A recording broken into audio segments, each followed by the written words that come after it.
saya satu benda nak sentuh satu polemik lah. Ada juga yang komen kat kita, ini kurta, bukan budaya kita. Ini kenapa kita suka mengagung-agungkan budaya orang lain. Okey, dari kita punya side, masalah pasal kurta ke pasal baju Melayu ni, kita dah jumpa 10 tahun lepas. Sebab kalau kita panggil yang apa yang Pak Abu pakai ni, kalau kita panggil as a baju Melayu, orang akan tanya, mana seluar dia? Ya. Okey. Usually dalam dalam market dia, kalau baju Melayu dia ada seluar yang sedondon. Kalau top saja, kita tak boleh panggil baju Melayu top. Sebab consumer tak boleh faham lagi kalau baju Melayu top.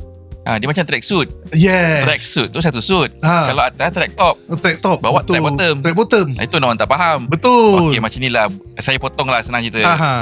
Budaya. Okey, jangan sembang budaya dengan orang yang, kalau kita bukan cerita macam mana, ini macam marah sikit lah. Betul. Okay, macam ni kita jangan nak mempolemikkan budaya ni, sebab nak merumitkan lagi. Jangan complicated kan. Betul. Budaya ni, kebanyakan kita pun tak tahu budaya kita macam mana. Betul. Kita pun tidak mengagungkan budaya Melayu itu sendiri.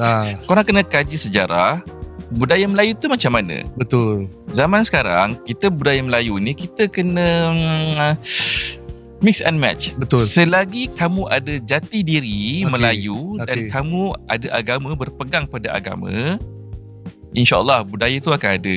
Contoh kan, ada orang kata macam mak kita, macam mak Pak Abu, dia pantang pakai baju Melayu, jangan pakai jeans, jangan pakai slacks, kena pakai apa hal tu, jangan pakai seluar lain. Okey. Kena satu suit. Dan bila pakai baju Melayu, samping kena ada. Betul. Jangan tak pakai boleh top dengan bottom saja. Jangan.